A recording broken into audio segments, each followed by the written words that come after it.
Oh, that little theme song kind of catchy, y'all. I'm just saying. Hey, what's up, you guys? It's another Sweet Tea show, and I'm back. I told you guys I was going to review it. So, yeah, I'm here to talk about Love and Hip Hop New York, Season 9, Episode 1. And I just want to say, I like the little critic. Like, I like how the credits show, like, the new. Why is it every time I do a video, somebody want to Instagram me or DM me? I'm so sick of people. Anywho, yeah, I like how they showed the new characters on it. Well, not new characters. I like how they open up with Remy and Papoose as the stars of the show. I could have went without Rich Dollars, to be honest. I could have went without yeah, I think just Rich Dollars. I think that's who I saw on there that didn't need to necessarily be on there, but at least his creep squad is not on there this season. So we don't know yet, but looks like they're not. But anywho, let's go ahead and get into the video. Y'all like my hair? I just got it done. I'm going back to the straight. You know, I want to change it up a little bit, give the curls a little break because I've been having curls ever since I started my YouTube channel. So just giving y'all something new. I got my lashes on, but my titties are loose as usual because y'all know I'm in my house. Anyway, let me stop playing with y'all. Anyway, we open the show up with Sin and Joe House. Sin is back. We all know, those of you who know, Sin was on Love and Hip Hop New York.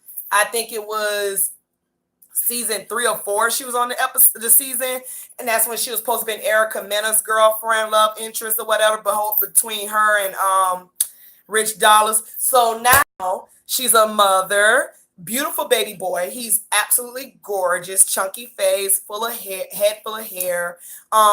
She is with her love of her life, Joe Budden. Y'all know Joe Budden. So he was on the show years ago. Might as well say years ago. He was also on season 1 and 2, I think, of New York. That's when he was in love with his love of his life, Kiri. I think that was her name. And she turned his ass down when he tried to propose to her. She said she did not trust him. Smart decision on her. Hopefully he wised up and matured since then. I mean, Joe Budden seems like, in my opinion, he seems like he's a mature man, just talks a lot of shit or whatever. But as the show just begins, so I didn't really watch season 1, so I don't know what kind of person he is from the show, whatever, or what's on the show. I'm just going to be watching this season, see what the fuck happens. So they talk about their beautiful baby. Sin tells Joe, Sin was sitting outside the pool, sunbathing, and Joe comes back there. She basically says, "Hi, Daddy. I want to see some skin. I want to see some knees." Basically, Sin is horny as they come. And we all have been there. Those who have mothers, not have mothers, oops. Those who have babies, after you have your child, you wait for your 6 weeks checkup, you're ready to get it back in. You're ready, especially when you're used to having sex multiple times a day. And that's exactly what Sin says. She says that her and Joe used to have sex 5-6 times a day. I'm sorry, I have to stop right there. How do y'all have sex I just want to know how that worked for some women. How do y'all have sex 5-6 times a day? Do y'all not go to work? I'm just curious. Like, do y'all do that on y'all day off? Because 5-6 times a day, I'm just saying, do anybody in the house work, or y'all just shacking up in the house fucking every chance you get? Anyways, that's none of my business. I'm just asking. I'm just curious. I done did it twice a day, but I ain't never did no 5-6 times a day. But kudos to y'all. If y'all that horny and y'all that attracted to each other, kudos to y'all. But she said her and Joe used to do it 5-6 times a day, and now they're not getting none. She came and get a French kiss from his ass. So Joe comes outside. He says skin. He goes outside. She just thinks he's going to he goes inside the house. I'm sorry, I'm messing up tonight. He goes inside the mansion they stay in. She thinking he finna get naked. He brings the baby out. Sin's like, "Oh, why you bring him out for? He was fine where he at. I thought maybe he should get in the water with us." Sin was like, "I was trying to do something nasty in the water." Joe look at her like, "We ain't doing that. This is PG-13, baby girl." Moving on from that scene, Safari meets up with Joe and Rich Dollars, and Joe brings the baby boy. And yes, Rich Dollars is back, y'all. He says he got his diabetes under control. Let's see. Safari tells the guys he's glad to be back in New York. He wants to leave all the Hollywood drama back in Hollywood. He's done with that chapter in his life. He wants to get back to focus on his music. So Joe and Rich take the time and make a joke out of this, talking about, did you ever sleep with Lyrica? Did you dry hump her? Did you kiss her? What did you do? And Safari says no to all the questions. It was never nothing. He just want to focus on his music. And that's when Joe...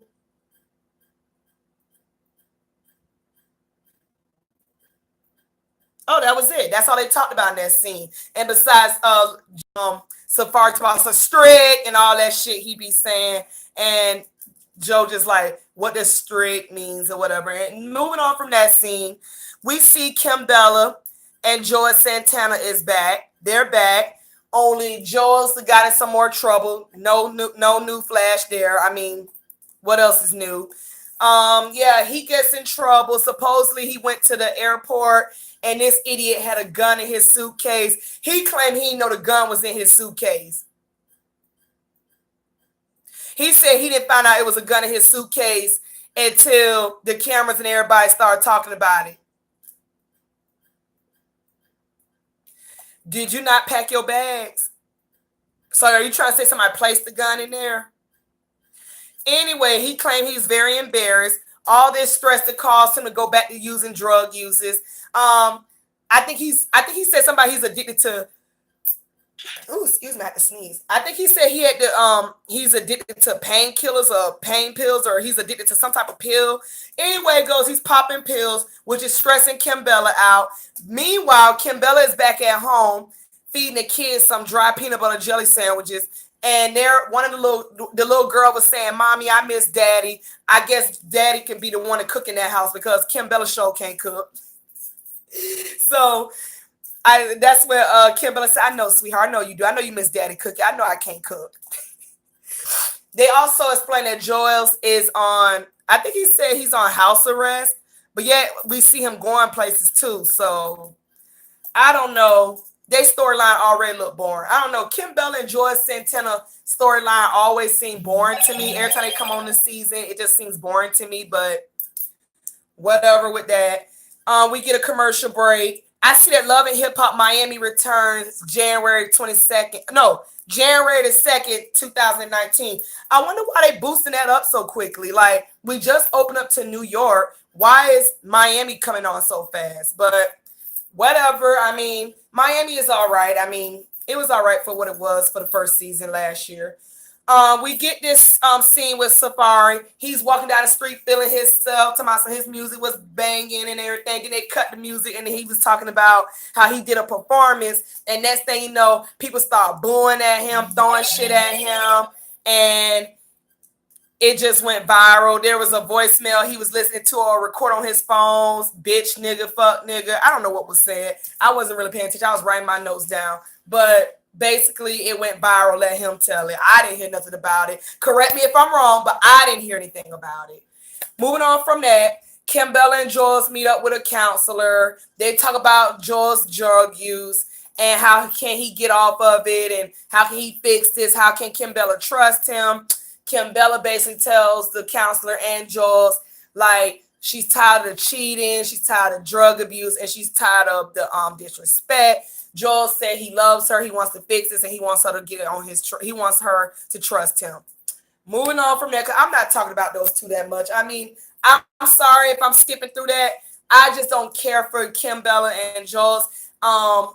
I stopped caring about Kimbella when Chrissy whooped her ass in season 2 or 3, whatever season it was. So it's like, that's the only time Kimbella gave me life. Other than that, I don't care. I mean, because this storyline already sounds stupid to me, in my opinion. So moving on, Alexis Sky is back. And she says she's back in her town, New Jersey. That's where she's from. And homegirl wants to start a music career. Now, I don't like talking about people, and I know somewhere down the line, Alexis Sky is watching my video because I follow her on Instagram. And I just want to say, Alexis Sky, you're a cute girl, you beautiful, but until I hear how you say it, a beat, not even a beat, until I hear like a little skit from you, like a little rap, whatever y'all want to fucking call it, girl, I don't know if rap is for you. I don't know. I mean, I'm the type of person, I ain't gonna fuck with something I know I can't do. I know I can't sing, I ain't gonna fuck with it. I know I can't rap, I ain't gonna fuck with it. I'm not even gonna play on nobody beat. You know what I mean? And when she did that little thing with Zell 2 years ago, the little diss track, she even mentioned to myself that was for fun. Girl, stick to what you know. You're an Instagram model. What most people like to say Instagram thought, but I don't use that word. She's an Instagram model, and her pictures are be banging, they be pretty or whatever. But I don't know if rapping is for you. But apparently she must got some type of skills. But I just want to hear the music for myself, you know. But apparently she got some kind of skills because she signed with Treyway. She signed a deal with Treyway. And she's sitting up here talking about something she want to be the next female 69. I mean, I guess. I mean, I don't really fuck with 69 music like that. I mean, I fuck with the one with him and Nicki Minaj, Fifi. That's my shit. I bought my ass to it. But other than that, I don't really fuck with his music like that. I'm keeping it all the way real. So do you, girl, do you. She basically tells Treyway that she still has some personal issues with Fetty. Fetty has not been claiming her daughter. She's been the mother and the father. She's basically a single mom. And she was saying that she had a tough labor. She had been in labor. I forgot how long she said she was in labor, and her daughter had to get stitches in her head. She was basically a miracle baby. Thank God for that. She had a bad C-section. She lost a ton of blood. And she didn't mention that Fetty was there, but when Fetty walked in, he definitely mentioned he was there for the birth of that child. Treyway basically wants her to keep it business. I don't want the personals there. And she said, I don't know if I can do that. You know, Alexis still got this childish mentality against her, between her and Fetty. In comes Fetty. Did y'all notice the guy in the blue suit that opened the door talking about, so we have a surprise or somebody wants to meet you and greet you? That's the same guy off of Love and Hip Hop Miami. I can't think of his name, but he was on Love and Hip Hop Miami. Anyways, that's when his girlfriend was going against the Adam, how you said that whore name that looked like a man last year. Anyway. No, he wasn't on Miami. He was on New York. Wrong. But I just know I saw him. I just recognized his face just then. But anyways, in comes Fetty Wap and his one eye. He walks in and he says, "What's up?" Alexis already got like a little attitude. They go back and forth about he's not in the child life. He hasn't took a DNA test. When you gonna start claiming her? When you gonna start doing what you're supposed to do? And Fetty basically says, I couldn't understand what he said. That's a good thing they put the subtitles right there, because I can't understand what that one eye was saying.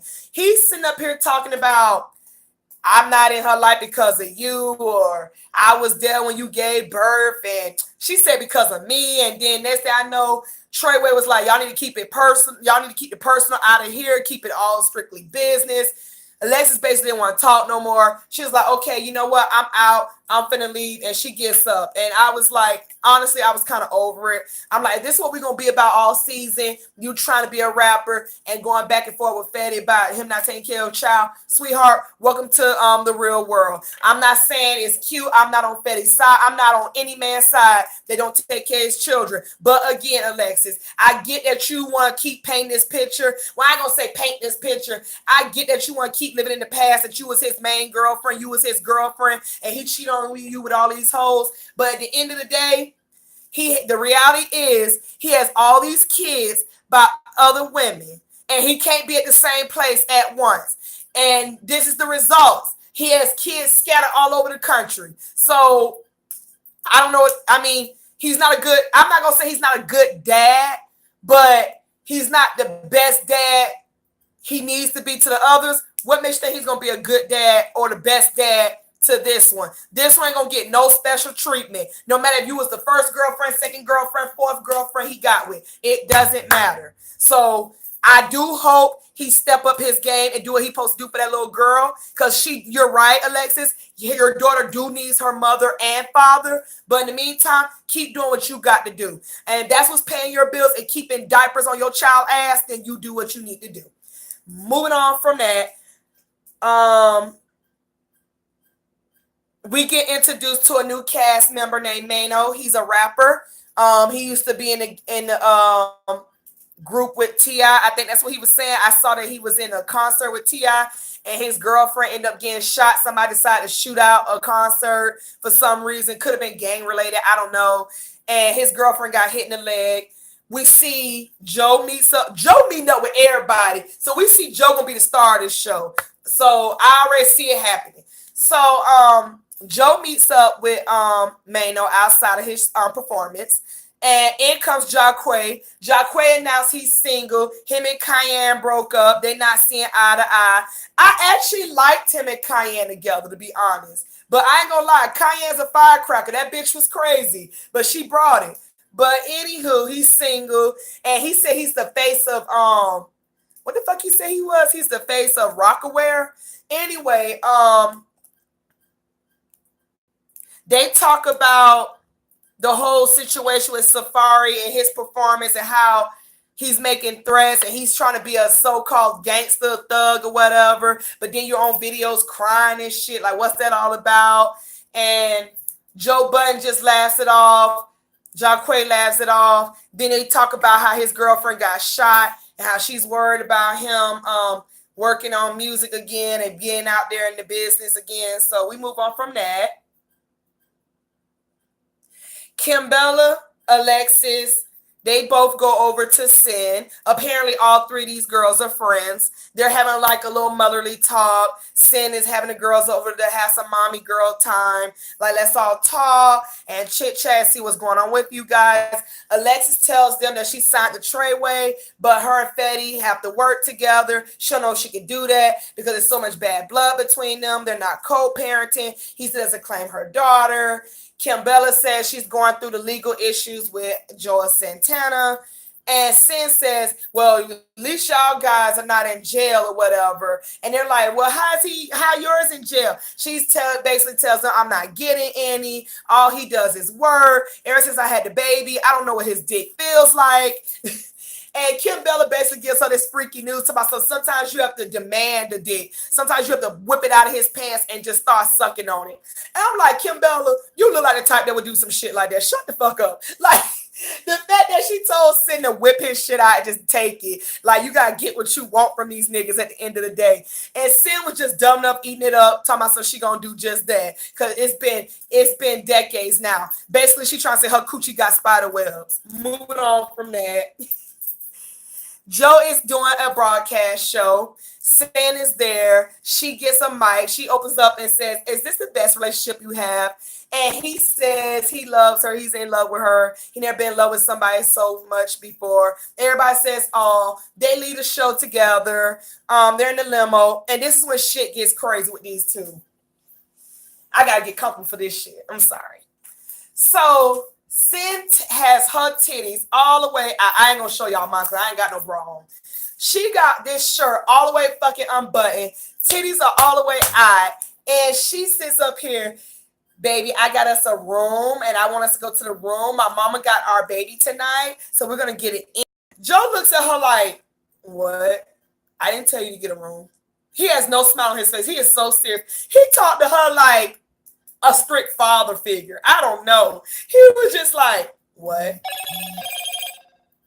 He was like, what? I'm sorry, that was my Instagram. If y'all keep hearing the beeping in the sound. He was like, what? I didn't tell you to get a room. We're going home. We're going to do this the right way. We're going to go home and do this. Sin says, no, because if we go home, all you're going to do is fall asleep and I ain't going to get me none.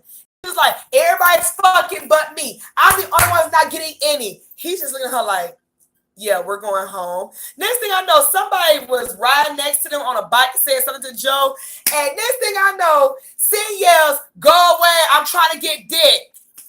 I said, girl, you making yourself look real stupid. Now you really probably ain't going to get any. You look like one of them bitches right now. You get the dick, you slice the man's throat afterwards. I don't know, bitch. You crazy. So then she gets out the car, throwing a hissy fit. I'm leaving, Joseph. I'm leaving. I cannot do this. Like, oh my God, I haven't had any dick. Everybody's fucking and you won't fuck me. And I can't deal with this. And he gets out. Why can't we just talk about this and just go home? No, Joseph. I'm going to the hotel. You go home by yourself. She gets in the what's it called? A cab and drives off. And I'm like, this scene was so unnecessary. She also tells, before she drove off, she tells Joe he doesn't make her feel sexy again. He doesn't do any of that for her. Bitch, go get a dildo then. Go get a dildo. It's hard 24/7. Okay? You know where he's at. You know how to clean him. And he's not cheating on you. And he's always hard. And he's in your dresser drawer or in your closet or in your bathroom. Go get one of those, bitch, and call it a day. Moving on. Kimbella and Jules take the kids out to the park. They're playing. And as Kimbella's watching the kids play, Jules get a phone call from his lawyer. The lawyer basically says he has to start making a choice. Do he want to take a plea deal? Basically, he was saying the plea deal will have him go to jail for 5 years or prison for 5 years, whatever. Kimbella starts crying, telling my son, what do you want to do? And I can't imagine being without you for 5 years. I can't imagine having my kids without you. And it's like, this storyline is boring me already. And that was the end of the show. I'm done talking about it. I thought tonight's episode was all right. Like I told y'all before, I really don't care for Love and Hip Hop New York like that. I stopped liking it after Jim Jones and Chrissy and all them left. It's really not all of that to me no more. Tonight was, I guess, I mean, it didn't really give me a couple scene. The only couple they played tonight was Joe and Sin and Kimbella and Jules. And I'm not gonna lie, both of them relationships are boring to me already. I'm just gonna be up. I mean, it's only episode 1. And I'm just speaking for now. Maybe it'll get interesting down the line. But episode 1, both of y'all relationships were boring. Both of them. Like, Sin, you're not getting no dick. And Kimbella, you're dealing with a drug dealer. I mean, not drug dealer, a drug abuser. Well, addicted to drugs nigga. And stupid to have a gun in his case, knowing he had to go to the airport. I don't know what was interesting tonight. I didn't have nothing interesting to talk about. I did like how Alexis Scott looked nice in her confessional. I liked that suit she had on. Other than that, that's all I have to say about it. Thank you for liking my video. Thank you for watching, and I'll catch you guys next week. Bye.